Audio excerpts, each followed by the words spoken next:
اب کیا ہے کہ وہاں بھی آپ کی مخالفت شروع ہو گئی. حاجیوں کو آگاہ کرنے کے لیے قریش کے مشورے.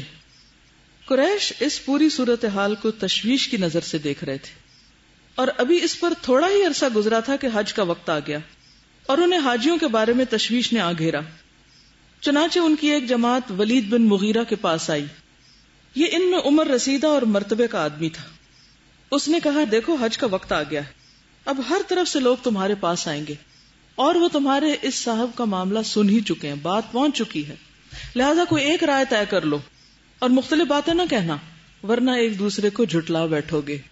لوگوں نے کہا، آپ ہی کہیں اور ہمارے لیے کوئی رائے طے کر دیں. اس نے کہا، نہیں بلکہ تم لوگ کہو، میں سنوں گا. سرداری کا انداز دیکھیے. لوگوں نے کہا، اچھا تو ہم کہیں گے وہ کاہن ہے. اس نے کہا، وہ کاہن نہیں ہے، ہم نے کاہنوں کو دیکھا ہے، اس میں نہ ان کی سی گنگناہٹ ہے نہ تک بندی، یعنی جس طرح کی باتیں کاہن کرتے ہیں یہ ویسی باتیں نہیں کرتا. لوگوں نے کہا، تب ہم کہیں گے وہ پاگل ہے. اس نے کہا، وہ پاگل بھی نہیں ہے، ہم پاگل پن کو بھی جانتے پہچانتے ہیں، اس میں نہ پاگلوں کی سی گھٹن ہے نہ الٹی سیدھی حرکتیں نہ بہکی بہکی باتیں. لوگوں نے کہا، تب ہم کہیں گے کہ وہ شاعر ہے. اس نے کہا، وہ شاعر بھی نہیں ہے، ہمیں شعر و شاعری کی تمام قسمیں معلوم ہیں، وہ شاعر نہیں ہے. لوگوں نے کہا، اچھا تو ہم کہیں گے کہ وہ جادوگر ہے. اس نے کہا، وہ جادوگر بھی نہیں ہے، ہم نے جادو اور جادوگر سب دیکھے ہیں، اس میں نہ ان کی سی جھاڑ پھونک ہے نہ گرہ بندی. لوگوں نے کہا، تب ہم کیا کہیں. ولید بن مغیرہ خالد بن ولید کا باپ ہے اور اس کے 10 بیٹے تھے، بہت مالدار آدمی تھا اور اس کی بات مانی سنی جاتی تھی. تو اس کے اندر جو لیڈرشپ کوالٹی ہے اس میں 2 باتیں سامنے آ رہی. ایک تو یہ کہ چھوٹتے ہی خود مشورے نہیں دینے شروع کر دی، تقریر نہیں جھاڑی. 2 باتیں کی. ایک تو یہ کہ سب ایک بات پہ جمع ہو کہ بڑے اکٹھے ہوں گے تو ہی باقی لوگ تمہاری بات سنیں گے. جب میاں بیوی میں اختلاف ہوتا ہے، بڑوں میں اختلاف ہوتا ہے تو بچے اس سے خوب بگڑتے ہیں. دوسری بات یہ ہے کہ اس نے لوگوں سے رائے لی، اچھا تم کیا کہو گے، تم کیا کہو گے، تم کیا کہو گے. اور جب سب کی سن لی تو سب کی اصلاح بھی ساتھ ساتھ کرتا گیا. اور اس کے بعد اس نے کہا، واللہ اس کی بات میں مٹھاس، رونق اور تازگی ہے. اب دیکھیے دل ان کے حق کو کیسے مانتے ہیں. اس کی جڑ پائیدار اور اس کی شاخ پھلدار ہے، تم جو کچھ بھی کہو واضح ہو جائے گا کہ وہ باطل ہے، یعنی تمہاری بات باطل ہوگی. ویسے زیادہ مناسب یہی ہے کہ وہ جادوگر ہے اور اس کی بات میں جادو ہے. وہ اس کے ذریعے سے باپ بیٹے میں، بھائی بھائی میں، میاں بیوی میں، آدمی اور اس کے خاندان میں تفرقہ ڈال دیتا ہے، کیونکہ عموماً جادوگر اسی قسم کے کام کرتے. یہ بات طے کر کے لوگ وہاں سے اٹھے اور انہوں نے حج کے لیے آنے والوں کی راہ میں بیٹھنا شروع کر دیا، یعنی باہر نکل کے قافلوں کے رستے میں بیٹھ گئے. اب جو بھی ان کے پاس سے گزرتا اس سے آپ کی بات ذکر کرتے اور ڈراتے. نتیجہ یہ ہوا کہ لوگوں نے آپ کو دیکھنے اور سننے سے پہلے ہی آپ کا معاملہ جان لیا. تو گویا جو آپ کی مخالفت کرنے والے تھے وہ بھی آپ کا پیغام لے کے لوگوں تک جا رہے تھے. تو اس لیے اگر کبھی مخالفت ہو تو اس کو بھی پازیٹیولی لیں کہ جن لوگوں کو ہم اپنی کوشش سے پیغام نہیں پہنچا سکے ان کو ہمارے مخالفوں نے پہنچا دیا. سچ کی جو ٹھنڈک ہے اور جو اس کا اطمینان ہے وہ انسان کو دنیا اور آخرت سے بے نیاز کر دیتا ہے. جب انسان کے دل کے اندر ایمان اتر جاتا ہے اور وہ یقین میں بدل جاتا ہے تو پھر انسان کے سامنے دنیا کی ہر نعمت حقیر ہو جاتی. اور اس میں آپ دیکھیے حضرت آسیہ کی مثال. حضرت آسیہ کس کی بیوی تھی؟ فرعون کی. اور فرعون کون تھا؟ بادشاہ وقت. حضرت آسیہ کے پاس کیا کچھ نہ ہوگا، بہت بڑے محل میں رہتی تھی. آپ کو پتا ہے کہ مصری فرعونی جو تھے ان کی تعمیرات بہت زبردست تھی. جو بڑے بڑے انہوں نے پیرامڈز بنائے ہوئے ہیں، اس سے آپ اندازہ لگائیں کہ ان کا فن تعمیر کس قسم کا تھا. محل میں رہنے والی تھی. لباس کیسا ہوتا ہوگا؟ جو چاہیں پہنے، شاہی لباس. کھانے کس قسم کے ہوں گے؟ سرونٹس کتنے ہوں گے؟ کیا ناز و نخرے ہوں گے؟ ایک عورت کو عام طور پر کیا چاہیے ہوتا ہے؟ یہی ساری چیزیں. لیکن اس اللہ کی بندی نے کیا چاہا؟ رب ابن لی عندک بیتا فی الجنہ ونجنی من فرعون وعملہ ونجنی من القوم الظالمین. اب دیکھیے کہ وہ کیا حلاوت تھی، وہ ایمان کی کیسی ٹھنڈک اور مٹھاس تھی کہ جس نے دنیا کے محلات اور لباس اور کھانے اور خدام اور رونق اور شان و شوکت اور عزت اور ان سب چیزوں سے بے نیاز کر دیا. خاتون تھی ایک جنت کی جو بلند درجے کی خواتین ہیں جن کو دنیا میں جنت کی بشارت ملی. غور کر رہی تھی کہ جتنی بھی عورتیں جن کو جنت کی بشارت ملی ان کا آپ کردار دیکھیں. حضرت خدیجہ ہے، حضرت مریم ہے، حضرت آسیہ ہیں، حضرت فاطمہ ہے. حضرت آسیہ نے کس کو پالا تھا؟ موسیٰ علیہ السلام کو. مریم علیہ السلام نے عیسیٰ علیہ السلام کو. فاطمہ رضی اللہ تعالی عنہا نے حسن حسین کو، اور خدیجہ رضی اللہ تعالی عنہا نے حضرت فاطمہ کو اور دیگر ان کی جو بہنیں تھیں. تو اس میں جو ایک مدرہڈ کا رول ہے کہ بہترین مائیں اور بہترین طریقے سے پھر بچوں کی تربیت کرنے والی، وہ رول ان کا ساتھ ہے اور ایک بہت اہم کردار ہے. اور پھر حضرت خدیجہ اور حضرت فاطمہ جو ہیں وہ بیوی ہیں، حضرت فاطمہ حضرت علی کی اور حضرت خدیجہ حضور صلی اللہ علیہ وسلم کی. تو بحیثیت ماں اور پھر بحیثیت بیوی کے کیسا عمدہ کردار نبھایا. اور حضرت آسیہ جو ہیں ان کو ایک اور طرح کی مشقت سے واسطہ پڑا. تو بات یہ ہے کہ کسی بھی ماحول میں عورت ہو، اور پھر یہاں حضرت زینب کو آپ دیکھیے ان کا کیا کردار ہے. تو اصل بات ہے کہ ایمان کا درجہ اور ایمان کا لیول کیا ہے. جس درجے کا کسی کا ایمان ہوتا ہے اسی درجے کا امتحان ہوتا ہے، اور امتحان جوں بڑھتے جاتے ہیں تو یقین میں اضافہ ہوتا چلا جاتا ہے اور انسان کے اندر اور پختگی آ جاتی ہے، اور ایمان پر یہ پختگی بہت ضروری ہے. اس کے بعد جب حج کے دن آگئے تو نبی صلی اللہ علیہ وسلم نے حاجیوں کے مجمع اور ڈیروں میں جا کر انہیں اسلام کی طرف بلانا شروع کیا. آپ فرماتے یا ایھا الناس قولوا لا الہ الا اللہ تفلحوا، لوگو لا الہ الا اللہ کہو کامیاب رہو گے. یہ جو بات ہے نا کہ آپ صلی اللہ علیہ وسلم لا الہ الا اللہ کہتے تو ایک دفعہ نہیں بار بار کہتے تھے. تو دو چیزیں ملتی ہیں، ایک تو لا الہ الا اللہ کی تکرار ہوتی تھی اور دوسرے قرآن کی آیات سناتے تھے. جب کبھی آپ لوگوں کو اللہ کی بات بتائیں تو ان دو چیزوں پہ فوکس کریں. اس میں حضرت ربیعہ کی روایت ہے کہ میں نے نبی صلی اللہ علیہ وسلم کو ذوالمجاز نامی بازار میں لوگوں کے سامنے اپنی دعوت پیش کرتے ہوئے دیکھا کہ اے لوگو لا الہ الا اللہ کہہ لو تاکہ تم کامیاب ہو جاؤ. وہ گلیوں میں داخل ہوتے جاتے اور لوگ ان کے گرد جمع ہوتے جاتے. کوئی ان سے کچھ نہیں کہہ رہا تھا، خاموش تھے، اور آپ صلی اللہ علیہ وسلم خاموش ہوئے بغیر اپنی بات دہرا رہے تھے، بار بار کہہ رہے تھے، ایک ہی بات کی تکرار کر رہے تھے. یا ایھا الناس قولوا لا الہ الا اللہ تفلحوا، قولوا لا الہ الا اللہ تفلحوا، قولوا لا الہ الا اللہ تفلحوا، قولوا لا الہ الا اللہ تفلحوا. تو اصل پیغام کیا ہے؟ لا الہ الا اللہ. اور ادھر ابو لہب کا حال کیا تھا کہ وہ آپ کے پیچھے پیچھے لگا رہتا، جھٹلاتا جاتا، تکلیف پہنچاتا، اور کیا کہتا تھا کہ یہ تمہیں اپنے دین سے بہکا دے گا. اور صرف ابو لہب نہیں، ایک اور جگہ پر آتا ہے کہ ابو جہل بھی. بنو مالک بن کنانہ کے ایک شخص سے مروی ہے کہ میں نے نبی صلی اللہ علیہ وسلم کو ذوالمجاز کے بازار میں چکر لگاتے ہوئے دیکھا. یعنی آپ بازار جاتے اور آپ گھومتے جاتے اور لوگوں کو جیسے پچھلی حدیث میں آیا کہ لا الہ الا اللہ کہتے. اور ابو جہل مٹی اچھالتے ہوئے کہتا جا رہا تھا لوگوں یہ کہیں تمہیں تمہارے دین سے نہ بہکا دیں. تو ابو لہب کے علاوہ ابو جہل بھی یہی کام کر رہا تھا. یہ چاہتا ہے کہ تم اپنے معبودوں کو اور لات و عزا کو چھوڑ دو، لیکن نبی صلی اللہ علیہ وسلم اس کی طرف توجہ نہ فرماتے، کیونکہ آپ کو کیا حکم ہوا تھا؟ اعرض عن المشرکین، اپنا کام کرتے جاؤ، وہ جو کہتے ہیں کہتے رہیں، جو کرتے ہیں کرتے رہیں. اس طرح اس حج سے جب حجاج واپس ہوئے تو پورے عرب میں نبی صلی اللہ علیہ وسلم کا چرچا پھیل گیا. مقابلے کی مختلف تدبیریں. حج کے بعد جب قریش اپنے گھروں کو واپس آ کر مطمئن ہو چکے تو انہوں نے اس مسئلے کے مکمل حل کی طرف توجہ دی اور غور و فکر اور باہمی مشورے سے کئی تدبیریں طے کی جن کے متعلق ان کا اندازہ تھا کہ ان سے اسلامی دعوت کا کام تمام کیا جا سکتا ہے. یہ تدبیریں مختصراً یہ ہیں: نمبر 1، ہنسی اڑانا اور تحقیر و استہزاء کی روش اپنانا۔ اس کا مقصد یہ تھا کہ رسول اللہ صلی اللہ علیہ وسلم اور مسلمانوں کے حوصلے ٹوٹ جائیں۔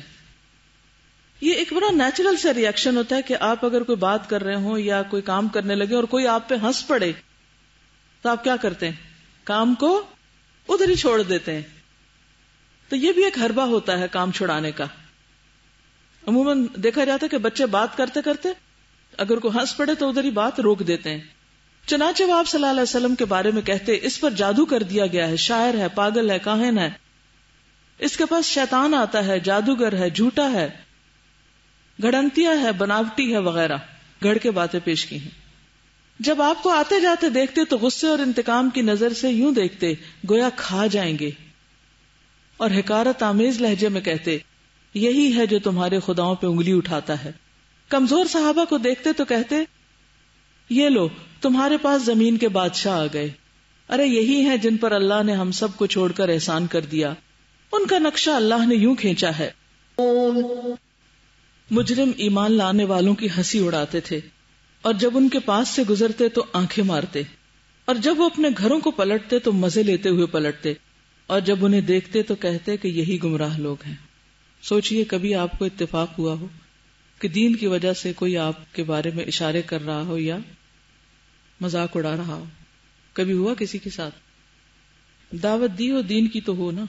مشرکین نے اس ہنسی مذاق، ٹھٹھے اور تانا زنی کی اتنی کثرت کی کہ خود نبی صلی اللہ علیہ وسلم کی طبیعت اس سے متاثر ہوئی۔ نبی صلی اللہ علیہ وسلم کی طبیعت اس سے متاثر ہوئی، جیسا کہ اللہ تعالیٰ کا ارشاد ہے وَلَقَدْ نَعْلَمُ أَنَّكَ يَضِيقُ صَدْرُكَ بِمَا يَقُولُونَ۔ ہمیں معلوم ہے کہ ان کی باتوں سے آپ کا سینہ تنگ ہو رہا ہے۔ پھر بتایا کہ اس کا اثر کیسے جائے گا اور ثابت قدمی کیسے آئے گی، حل بھی بتا دیا۔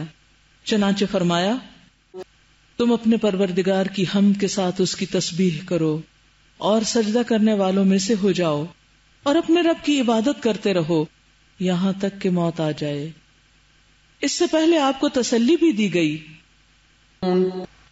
ہم آپ سے استہزاء کرنے والوں کو کافی ہیں جو اللہ کے ساتھ دوسروں کو معبود ٹھہراتے ہیں، انہیں بہت جلد نتیجہ معلوم ہو جائے گا۔ امیجن کیجئے کہ ایک طرف ابو جہل اور ابو لہب ہیں، وہ آپ کا مذاق اڑا رہے ہیں، آپ کی باتوں کی مخالفت کر رہے ہیں، اور دوسری طرف اللہ رب العزت آپ کو تسلی دے رہے ہیں۔ آپ کو یہ بھی بتایا گیا کہ ان کی حرکت ان کے لیے باعث وبال ہوگی، چنانچہ فرمایا اب سے پہلے بھی رسولوں کے ساتھ استہزاء کیا جا چکا ہے، یعنی ان کا مذاق اڑایا جا چکا ہے، جس کا نتیجہ یہ رہا ہے کہ خود ان مذاق اڑانے والوں کو ان کے استہزاء نے گھیر لیا، خود انہی کی شامت آئی۔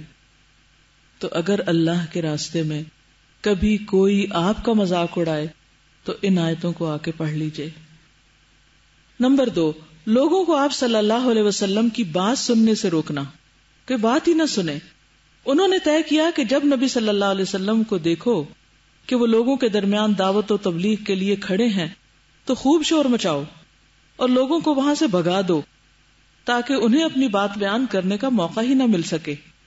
مشرکین نے اس تجویز پر عمل کرنے کی ایک دوسرے کو خوب تاکید کی اور بڑی سختی اور پختگی سے اس پر عمل بھی کیا۔ چنانچہ ان کے مجمع عام میں نبی صلی اللہ علیہ وسلم کو تلاوت قرآن کا جو پہلا موقع مل سکا وہ نبوت کے 5ویں برس رمضان کے مہینے میں ملا۔ یہ بھی ڈیٹ نوٹ کر لیجئے، مجمع عام میں نبی صلی اللہ علیہ وسلم کو تلاوت قرآن کا جو پہلا موقع ملا وہ نبوت کے 5ویں سال رمضان کے مہینے میں ملا۔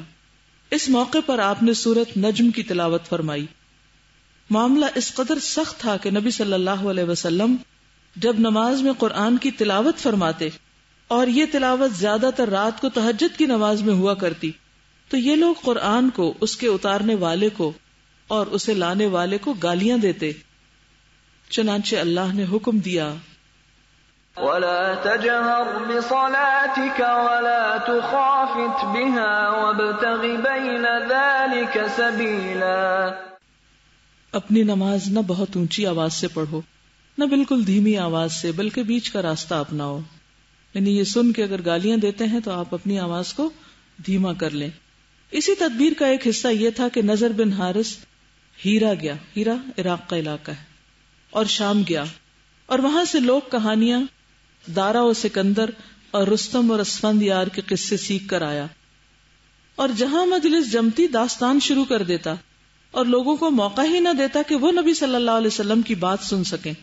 اگر پتہ چلتا کہ کسی مجلس میں بیٹھ کر آپ نے کچھ واض و نصیحت کی ہے تو آپ کے ہٹتے ہی ٹپک پڑتا اور قصے کہانیاں سنا کر کہتا کہ آخر محمد کی بات کیوں کر مجھ سے اچھی ہے، دیکھو وہ کیا سنا رہے اور میں تمہیں کیا بتا رہا ہوں۔ تو وہ سارا اثر زائل کرنے کی کوشش کرتا۔ اس کے بعد اس نے ایک قدم اور آگے بڑھایا، گانے بجانے والی لونڈیاں خریدی، اور جس کے متعلق سنتا کہ وہ اسلام کی طرف مائل ہے تو اسے کسی لونڈی کے پاس لے جا کر اس لونڈی سے کہتا کہ اسے کھلاؤ پلاؤ اور گانے سناؤ، اور اس شخص کو سمجھاؤ کہ محمد جس بات کی طرف بلا رہے ہیں یہ اس سے بہتر ہے، اللہ کی راہ سے گمراہ کریں اور اسے مذاق بنائیں، ایسے لوگوں کے لیے رسوا کن عذاب ہے۔ شکوک و شبہات پیدا کرنا اور پروپیگنڈے کرنا، اس میدان میں قریش نے بڑی سرگرمی دکھائی اور بڑا تفنن اختیار کیا۔ چنانچہ وہ قرآن کے بارے میں کبھی کہتے کہ یہ محض اوٹ پٹانگ خواب ہے جسے محمد رات کو دیکھتے ہیں اور دن کو تلاوت کرنے لگتے ہیں، کبھی کہتے کہ انہوں نے خود اپنی طرف سے گھڑ لیا ہے، کبھی کہتے کہ انہیں ایک انسان سکھاتا ہے، کبھی کہتے کہ یہ محض جھوٹ ہے جسے لوگوں کی مدد سے انہوں نے گھڑا ہے، یعنی سب مل جل کے گھڑتے ہیں، کبھی کہتے کہ یہ تو پہلوں کے افسانے ہیں جنہیں انہوں نے لکھوا لیا ہے اور اب یہ ان پر صبح و شام تلاوت کیے جاتے ہیں، کبھی کہتے کہ ان کے پاس ایک جن یا شیطان ہے جو اسی طرح قرآن لے کر اترتا ہے جیسے کاہنوں پر جن و شیاطین اترا کرتے ہیں۔ اللہ تعالیٰ نے جواب میں فرمایا، میں بتاؤں شیطان کس پر اترتے ہیں؟ وہ ایسے لوگوں پر اترتے ہیں جو پکے جھوٹے اور گناہگار ہوں، یعنی شیطان صرف ایسے ہی انسانوں پر اترتے ہیں جو جھوٹے ہوں، بدکار ہوں، گناہوں میں لت پت ہوں، جبکہ میں ایسا انسان ہوں کہ تم نے مجھے کبھی کوئی جھوٹ بولتے نہیں سنا اور نہ مجھ میں کسی طرح کی کوئی برائی اور بدکاری پائی، پھر یہ کیوں کر ہو سکتا ہے کہ قرآن شیطان کا اتارا ہوا ہو؟ کبھی کہتے ہیں کہ نبی صلی اللہ علیہ وسلم کو ایک قسم کا جنون ہو گیا ہے جس کے اثر سے وہ عجیب و غریب قسم کے معنی اور مطالب سوچتے ہیں، یعنی نئی نئی باتیں گھڑ کے لے آتے ہیں اور انہیں نہایت عمدہ قسم کے الفاظ میں ڈھال دیتے ہیں جیسے شعراء اپنے اشعار ڈھالا کرتے ہیں، لہٰذا وہ شاعر ہیں اور ان کا کلام شعر ہے۔ اللہ تعالیٰ نے اس کے جواب میں فرمایا، شعراء کی پیروی بہکے ہوئے لوگ کرتے ہیں، تم دیکھتے نہیں کہ وہ ہر میدان میں بھٹکتے پھرتے ہیں اور ایسی باتیں کہتے ہیں جنہیں کرتے نہیں۔ مطلب یہ کہ یہ تین باتیں شعراء کی خصوصیات میں داخل ہیں اور ان میں سے کوئی بات بھی نبی صلی اللہ علیہ وسلم میں نہیں پائی جاتی۔ چنانچہ جو لوگ آپ کے پیروکار ہیں وہ اپنے دین میں، اپنے اخلاق میں، اپنے کردار میں، اپنے تصرفات میں، اپنے معاملات میں، غرض ہر بات میں صحیح راستے پر ہیں، راست باز ہیں، پرہیزگار ہیں اور نیکوکار ہیں، ان کو یعنی یہ لوگ جو آپ کے پیروکار ہیں ان کو کسی معاملے میں بہکاوا اور گمراہی چھو کر بھی نہیں گزری۔ پھر نبی صلی اللہ علیہ وسلم شاعروں کی طرح ہر وادی میں ہاتھ پاؤں بھی نہیں مارتے پھر رہے، بلکہ آپ کی دعوت و تبلیغ کا ایک خاص میدان ہے، ایک خاص سبجیکٹ ہے۔ آپ صلی اللہ علیہ وسلم ایک اللہ، ایک دین اور ایک راستے کی طرف بلا رہے ہیں۔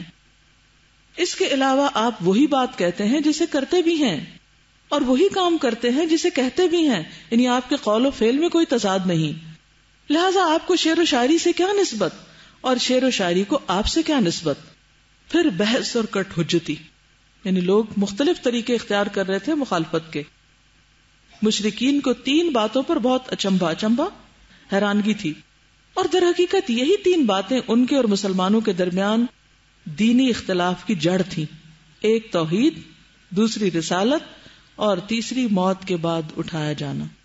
یہ تھے جھگڑے کے یا اختلاف کے تین نکات۔ تیسری اور آخری بات یعنی موت کے بعد اٹھائے جانے کے معاملے میں ان کے پاس تعجب، اچنبھے اور عقل کی کمی کے سوا کچھ نہ تھا۔ وہ کہتے تھے، بھلا جب ہم مر کر مٹی اور ہڈیاں ہو جائیں گے تو کیا ہمیں اٹھایا جائے گا؟ بھلا ہمارے پچھلے باپ دادا بھی زندہ کیے جائیں گے؟ ذلك رجع بعید، یہ واپسی تو بعید از عقل لگ رہی ہے. اور یہ بھی کہتے تھے آؤ ہم تمہیں ایک آدمی کا پتہ بتائیں جو یہ خبر دیتا ہے کہ جب تم ایک دم ریزہ ریزہ ہو جاؤ گے تو پھر نئے سرے سے پیدا کر دیے جاؤ گے. سمجھ میں نہیں آتا کہ وہ اللہ پر جھوٹ گڑ رہا ہے یا پاگل ہے.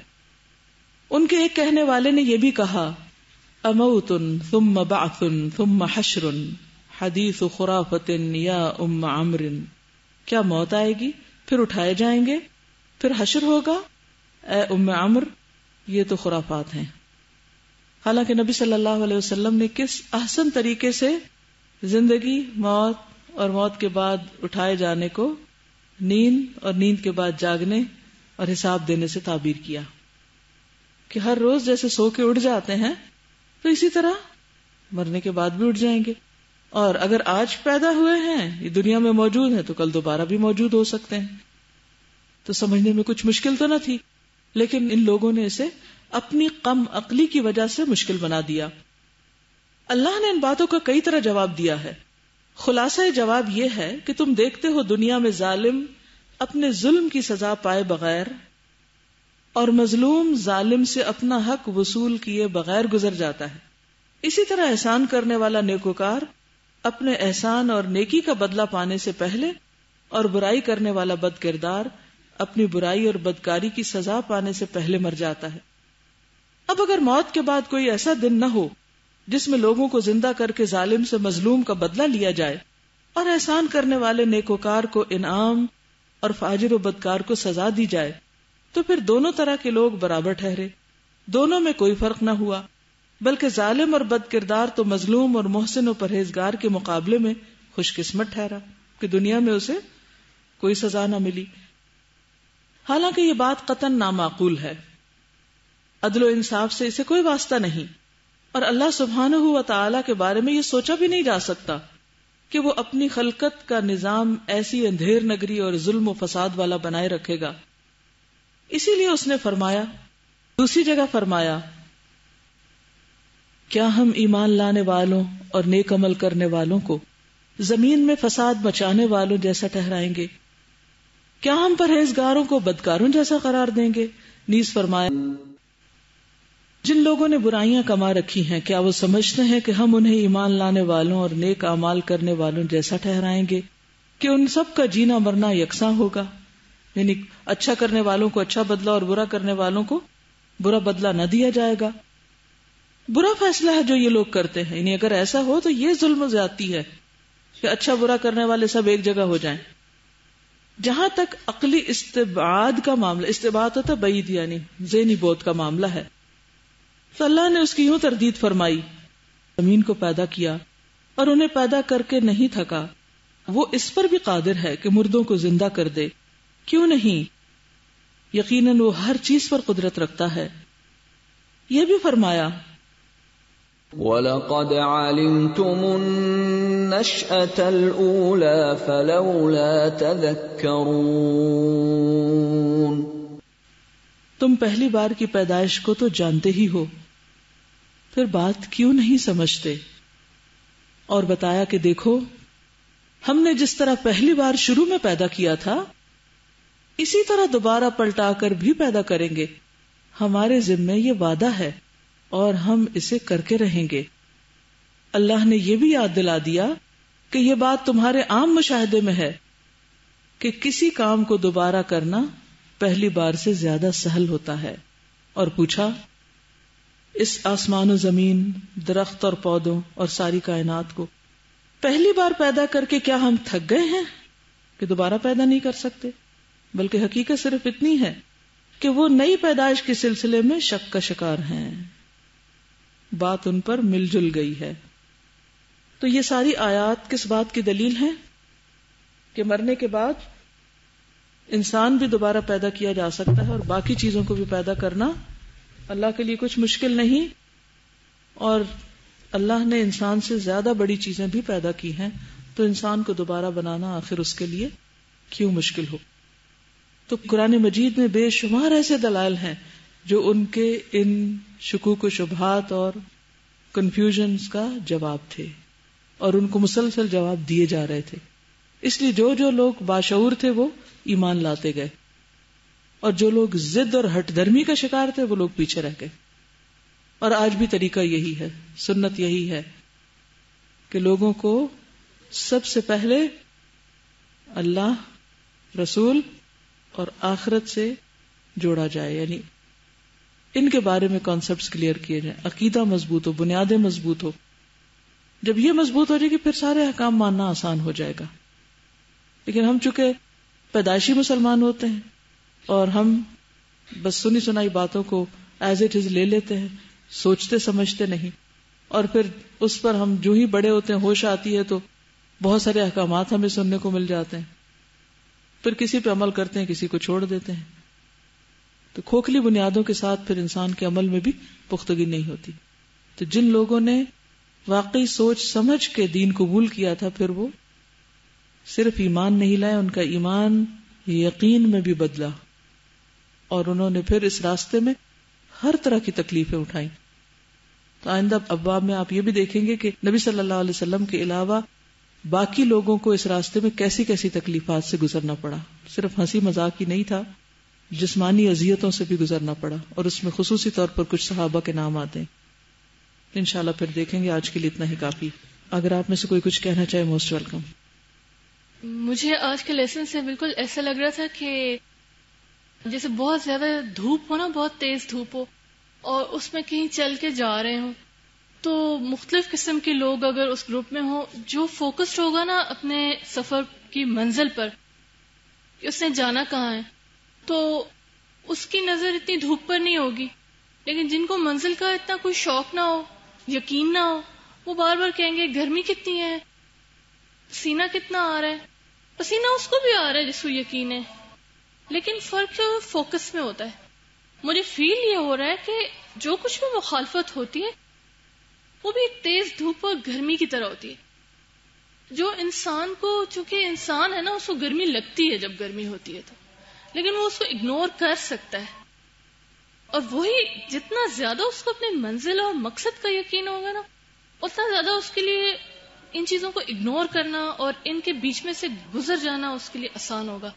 اور جتنا زیادہ ہم یہ کہتے رہیں کہ یہ چیز کتنی مشکل ہے، یہ چیز کتنی مشکل ہے، اس سے میں پریشان ہو رہی ہوں، اس سے پریشان ہو رہی ہوں، تو وہ پریشانی اور زیادہ بڑھتی جاتی ہے، اور زیادہ بڑھتی جاتی ہے. اسی لیے کہتے ہیں کہ جو پین ہوتی ہے that is inevitable but suffering is optional. تو پینز تو آئیں گی لیکن سفرنگ جو ہے وہ ہمارے اپنے ہاتھ میں ہے. السلام علیکم ورحمۃ اللہ وبرکاتہ. ایسا ہے کہ یہ سارا پڑھ کے ایسا لگتا ہے جیسے ابھی بھی ہم مکی دور میں ہیں نا. توحید، رسالت اور عقیدہ آخرت بری طرح متاثر ہیں.